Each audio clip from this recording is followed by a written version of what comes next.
One of the biggest challenges after 60 is not motivation, it's energy.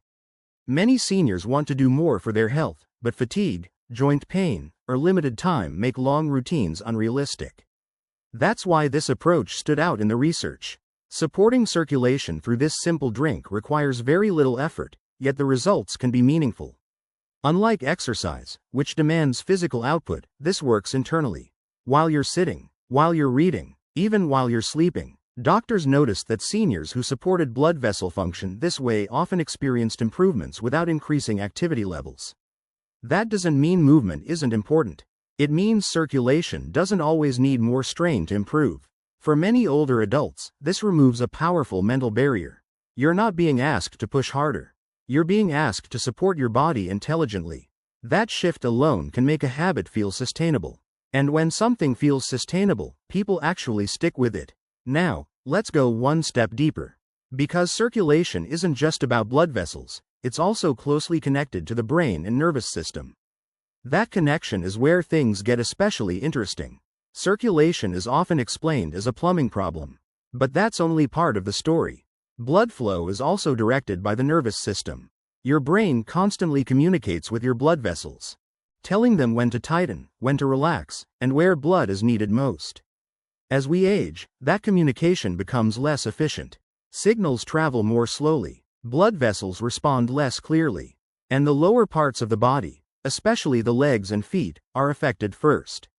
This is why poor circulation often comes with numbness or tingling, delayed muscle response, balance hesitation, slower reaction when you stumble. What surprised researchers was that improving blood vessel signaling also improved neurological responsiveness. When blood flow improves, nerves receive more oxygen and nutrients. That helps restore clearer communication between the brain and the legs. For seniors, this can mean better awareness of foot placement, more confidence while walking, faster correction if balance is challenged. This is one reason why the drink works so well in older adults. It doesn't just move blood. It supports the systems that control where blood goes. Now that you understand why this works on a deeper level, there's one detail that makes it especially suitable after 60. It's not about speed or intensity, it's about going slow. That's what we'll talk about next. Fast changes can feel risky later in life. Quick spikes, sudden drops, aggressive interventions. The body doesn't respond well to extremes as it ages. That's why slow, steady circulation support is not a weakness, it's an advantage. This drink works gradually. Instead of forcing blood vessels open, it encourages them to relax naturally over time. That means less stress on the heart, fewer sudden changes in blood pressure, a calmer, more predictable response. Researchers found that this steady approach aligns better with aging physiology. The goal is not instant intensity.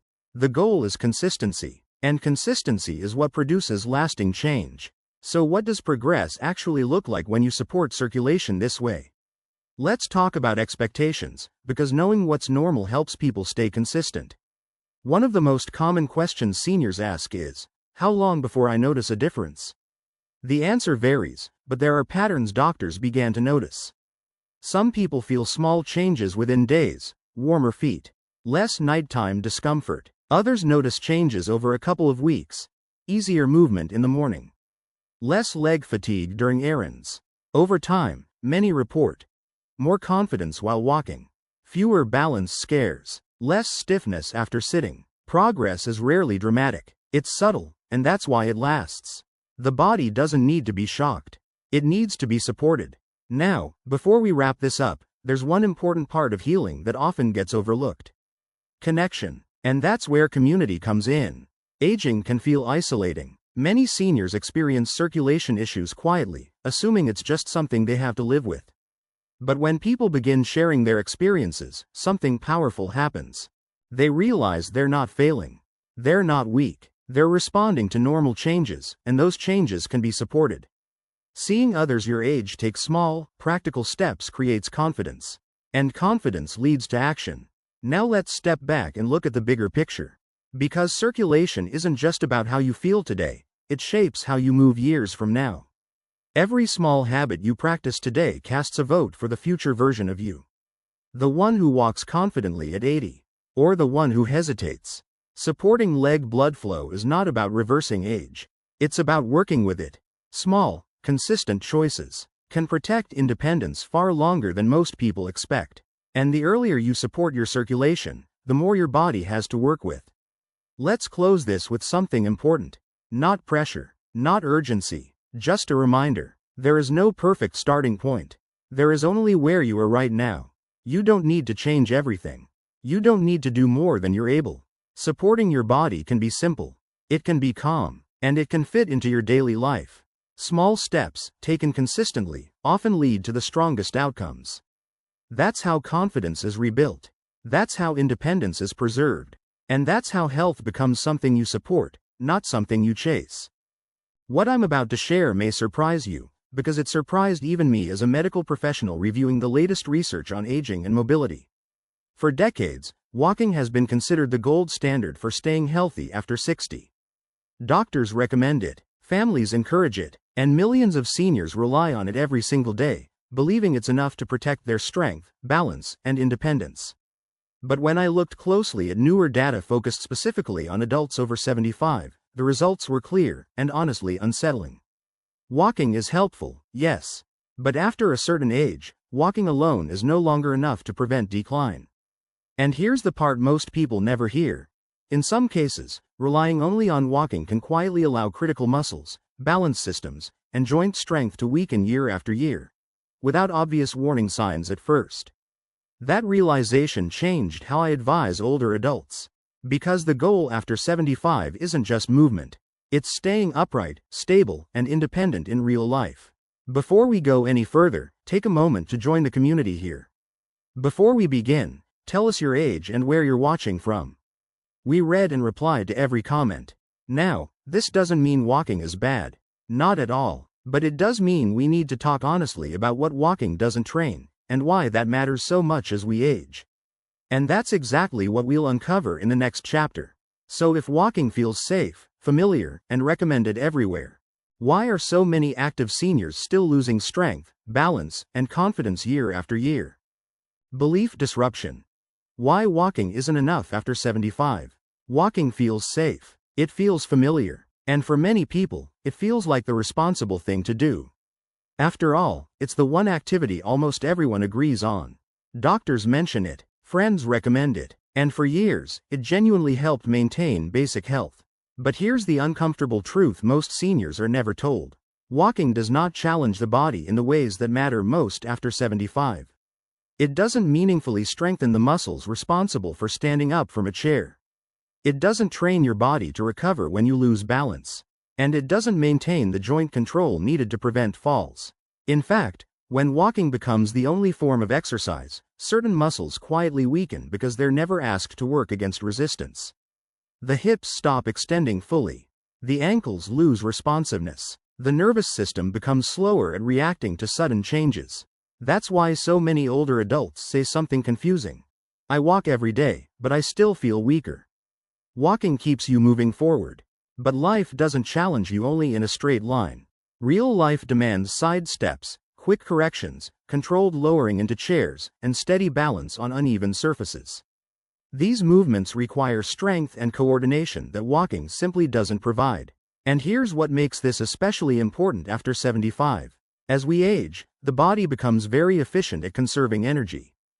If a muscle isn't challenged, the body slowly reduces its capacity. This isn't failure, it's adaptation. And walking, because it becomes easier over time, stops sending a strong enough signal to maintain strength and balance. So the issue isn't that walking is harmful. The issue is that walking alone is incomplete. It gives the illusion of protection, while critical systems quietly decline underneath. That's why some seniors feel confident one year, and unstable the next, despite staying active. Understanding this isn't about fear. It's about clarity. Because once you know what walking doesn't train, you can finally add what's missing, without giving up what you already enjoy. And that raises an important question. If walking isn't enough, what does real research say actually works after 75? That's where we go next. When advice is everywhere, confusion grows. So instead of opinions or trends, let's look at what large-scale research has actually shown, across thousands of older adults. When it comes to health advice after 75, small opinions aren't enough. Older adults deserve answers backed by scale, consistency, and real-world testing. That's why researchers stopped looking at what sounds good and started analyzing what actually works across large populations.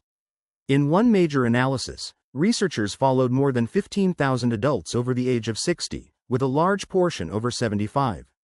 These weren't athletes. These were everyday people, retirees, grandparents, and seniors living normal lives. The goal was simple: identify which types of movement best preserved strength, balance, and independence over time. What they found challenged decades of assumptions. Participants who relied primarily on walking showed modest cardiovascular benefits, but far smaller improvements in strength, balance, and mobility. In contrast, those who performed short, targeted movement routines, even for less total time, maintained better leg strength, faster reaction times, and greater stability. And this wasn't a one-time finding. The trials were repeated across multiple countries, different cultures, and various age groups.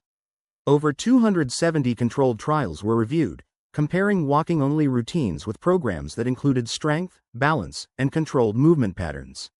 The results were consistent. Walking helped people stay active. Targeted movement helped people stay independent. What stood out most was how quickly differences appeared. In many cases, measurable improvements in balance and strength occurred within weeks, not months, when the right movements were introduced. Meanwhile, the walking-only groups often plateaued or declined slowly over time. This matters deeply after 75, because decline doesn't usually happen all at once. It happens quietly. A little less strength this year. A little more hesitation the next. Then suddenly, confidence disappears. Large studies help us see what individuals often can't. Patterns that repeat across thousands of lives. And the pattern here is clear. The body doesn't respond to movement quantity alone. It responds to movement quality. That's why research has shifted away from asking, "Are you moving?" and toward asking, "Are you training the movements that life actually demands?" Because after 75, staying active isn't the goal. Staying capable is. And capability is built through specific, intentional movement, not guesswork. Which leads us to the most important question of all. What do these movements actually help you do in everyday life? That's where we go next. Numbers tell us what works. But daily life tells us why it matters. Functional framing. Why daily life gets harder without warning. Most people don't wake up one morning and suddenly feel weak. Instead, it shows up quietly. You notice it when standing up from a chair takes a little longer. When carrying groceries feels heavier than it used to. When stepping off a curb requires more focus. Or when you hesitate before turning quickly because your balance doesn't feel as steady. These aren't fitness problems. They're functional problems. And this is where walking, despite its benefits, falls short. Walking keeps you moving forward in a straight line. But daily life rarely moves that way. Life demands stopping, starting, lowering, lifting, turning, and stabilizing, all often without warning. After 75, these movements become the difference between independence and reliance. Standing up from a chair isn't just about leg strength. It requires coordination between hips, knees, ankles, and the nervous system. Carrying groceries requires grip strength, core stability, and balance. Catching yourself during a stumble requires rapid muscle activation and brain-body communication. Walking doesn't train those demands. That's why many seniors say, "I walk every day, but I still don't feel confident." They're not imagining it. What's happening is something researchers call task specificity. The body adapts very specifically to what it practices. If you practice walking, you get better at walking. But if you don't practice standing, stabilizing, or balancing under control, those abilities slowly fade. And here's the part that surprises many people. Loss of function often appears before loss of strength is obvious. That means your muscles may still feel capable, but they're no longer coordinated well enough to protect you in real-world situations. That's why falls often happen during ordinary activities: turning around, reaching, stepping sideways, or getting up at night. This isn't about being fragile. It's about being untrained for the movements that matter most. The good news is that function is highly adaptable, even later in life.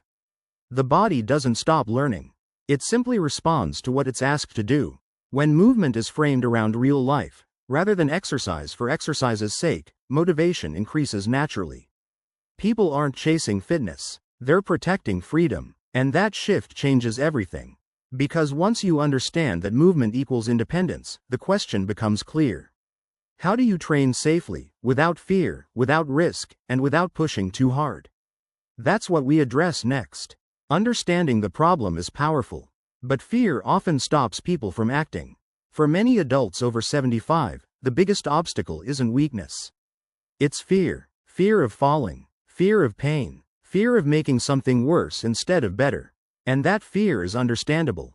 After a certain age, even a minor injury can feel like a major setback. So people become cautious, movements become smaller, confidence shrinks, and without realizing it, avoidance quietly accelerates decline. This is why safety must come before progress. Real improvement never begins with pushing harder. It begins with creating an environment where the body feels secure enough to participate. That's why the most effective movement programs for older adults share one key principle: support before challenge.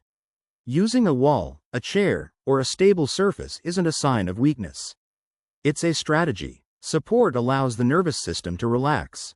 And when the nervous system feels safe, muscles activate more effectively, balance improves faster, and movement becomes smoother.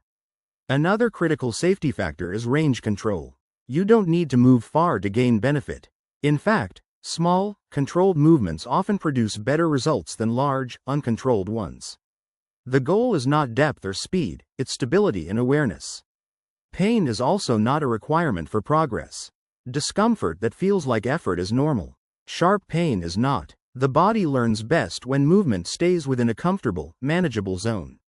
When pain is avoided, consistency becomes possible. And consistency, not intensity, is what creates change after 75. There's also an important psychological layer to safety. When movements feel predictable and controlled, confidence returns. People stop bracing for something to go wrong. Instead, they begin to trust their bodies again. That trust is powerful. It reduces hesitation, it improves coordination, and it restores the willingness to move. This is why safer movement doesn't slow progress, it accelerates it. Because when fear is removed, the body participates fully. Muscles engage, balance systems wake up, and improvement becomes noticeable not just during exercise, but throughout the day. Standing feels easier, steps feel steadier, movements feel more natural. Safety isn't about limiting what you can do.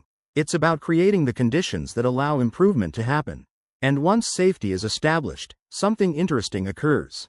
Progress becomes measurable, motivation increases, and the body is finally ready for challenge, without risk. So now that fear is removed and confidence is restored, the next step becomes clear. What movements actually deliver the greatest benefit, and in what order? That's exactly where we're headed next. Now that safety is established, it's time to focus on effectiveness. Let's walk through the movements that walking alone can't replace, starting with the most accessible and building toward the most powerful. Now that fear is out of the way, clarity takes its place. Because once the body feels safe, the real question becomes simple: which movements actually protect independence after 75? This is where research and real-life experience overlap. Not all movements are equal. Some barely maintain what you already have. Others actively rebuild strength, balance, and confidence, even later in life. And the difference often comes down to what systems they train, not how long they take. That's why it helps to look at these movements in a specific order. Each one builds on the last. Each one restores something walking alone doesn't.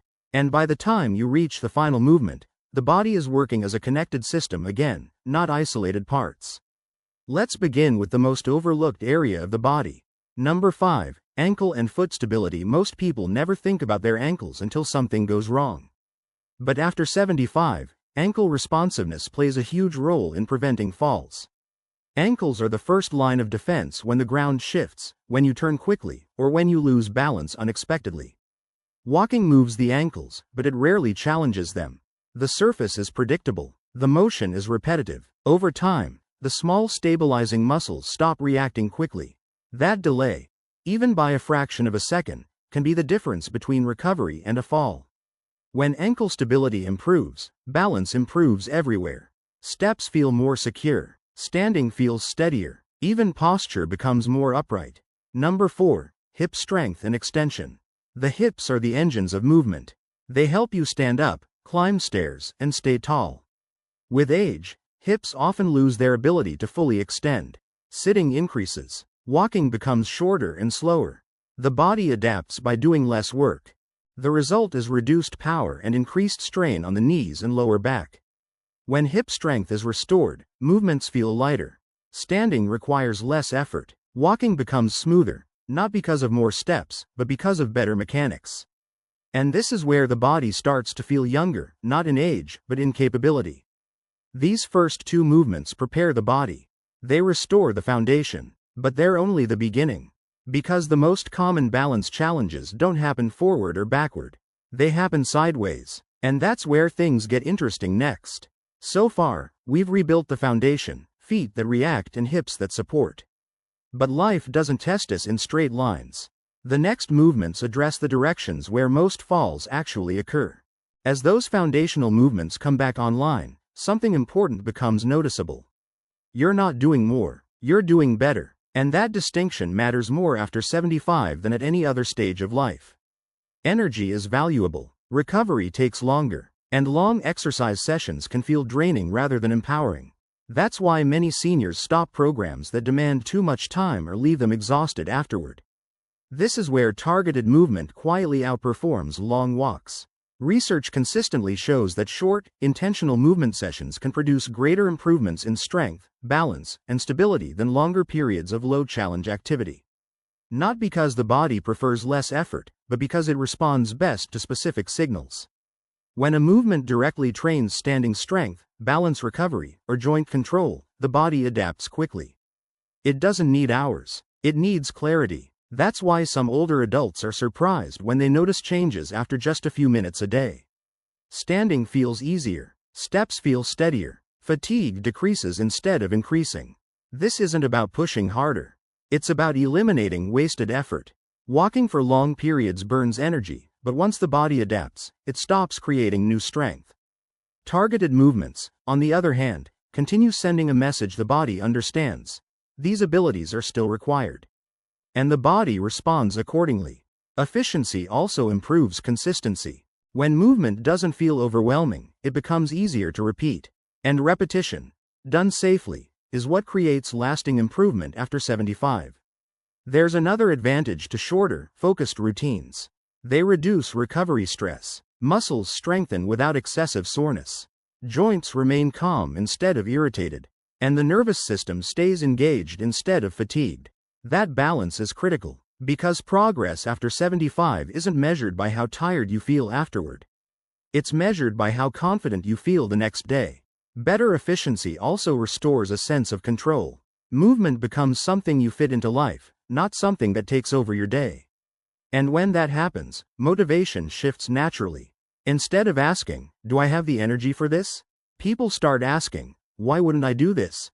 That mindset change is powerful. But efficiency isn't only about muscles and joints. There's another system quietly influencing balance, reaction time, and confidence, one that most exercise advice completely ignores. And understanding it explains why some people feel steadier even before strength visibly improves. That connection is where we turn next. As movement becomes more efficient, another change often appears, sometimes before strength visibly increases. People begin to feel steadier. Reactions feel quicker. Confidence returns in subtle but meaningful ways. That's not a coincidence. Balance and stability are not controlled by muscles alone. They are governed by a continuous conversation between the brain, the inner ear, the eyes, and the body. And after 75, this communication matters more than raw strength. Most traditional exercise focuses on muscles in isolation. Lift this, move that, repeat. But real-life balance depends on how well the brain interprets movement and responds in real time. This system is often called the balance network. It includes the vestibular system in the inner ear, which senses head position and motion. It includes visual input, which helps orient the body in space. And it includes sensory feedback from the feet, joints, and muscles, which tells the brain where the body is at any moment. Walking engages this network only minimally. The motion is repetitive. The environment is usually predictable. Over time, the brain stops being challenged to adapt. That's why balance can decline even in people who stay active. Targeted movements, especially those that involve slow control, weight shifting, and coordination, wake this system up again. The brain is forced to pay attention. Signals sharpen, timing improves. This is also why progress sometimes feels mental before it feels physical. People report feeling more aware of their body. They catch themselves more easily. They move with intention instead of hesitation. And this matters deeply after 75. Falls rarely happen because someone lacks muscle. They happen because the brain doesn't receive or process information quickly enough to correct movement. By retraining this communication loop, stability improves from the inside out. Another overlooked benefit of this approach is cognitive engagement. When movement requires attention, coordination, and control, it stimulates brain areas involved in memory, focus, and decision-making. This creates a powerful feedback loop, movement supporting the brain, and the brain supporting movement. That's why balance-focused routines are increasingly linked to improved confidence and mental clarity in older adults. The body becomes more responsive. The mind becomes more present. And movement feels intentional rather than automatic. But there's a crucial rule that determines whether this brain-body training helps or harms. Speed. And getting that right changes everything. As the brain and body begin communicating more clearly, the way movement is performed becomes just as important as the movement itself. This is where speed quietly determines success or setbacks. Fast movements may look impressive, but after 75, speed often creates tension. The body braces. Balance systems become reactive instead of responsive. And confidence decreases rather than improves. Slow, controlled movement does the opposite. It gives the brain time to process information. It allows muscles to engage fully. And it keeps joints within safe, manageable ranges. This isn't about being cautious. It's about being precise. Research on aging consistently shows that time under tension, how long muscles stay engaged, matters more than how quickly they move. When movement slows down, muscles work harder without needing heavier loads. That means strength improves while joint stress stays low. There's also a neurological benefit. Slow movement increases awareness. The brain receives clearer feedback from the body, which improves coordination and balance. Instead of reacting at the last second, the body learns to adjust earlier. That early adjustment is what prevents falls. Many older adults notice that when they move slowly with control, they feel safer. They're not rushing. They're not guessing. They're in control of each phase of the movement. And control builds confidence. Another advantage of slow movement is predictability. When movements are predictable, fear decreases. When fear decreases, muscles relax. And relaxed muscles perform better than tense ones. This creates a positive cycle. Movement feels safer. Confidence increases. Consistency improves. Over time, what once felt slow begins to feel strong. This approach also respects the reality of aging joints. Cartilage, tendons, and connective tissues adapt best to gradual, steady loading. Sudden force increases risk. Slow movement allows these tissues to strengthen alongside muscles, not behind them. And that balance is critical for long-term progress.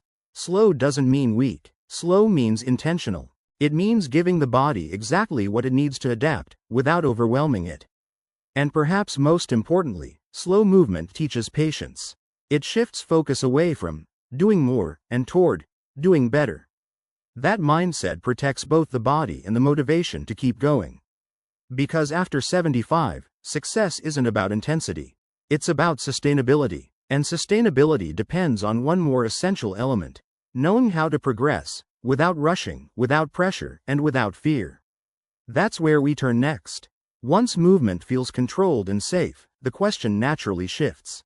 How do you move forward without pushing too hard, or doing too little? This is where many people get stuck. They either repeat the same routine for years and stop improving, or they try to advance too quickly and lose confidence. Neither leads to lasting progress after 75. The body adapts best when change is gradual and predictable. Adaptation doesn't require big jumps. It requires consistent signals. When the body senses a slightly higher demand, applied safely and repeatedly, it responds by becoming stronger, more stable, and more coordinated. This process still works later in life. Muscles continue to respond to challenge. Balance systems continue to refine timing. The nervous system continues to learn. What changes with age isn't the ability to adapt, it's the speed at which adaptation occurs. And that's not a limitation.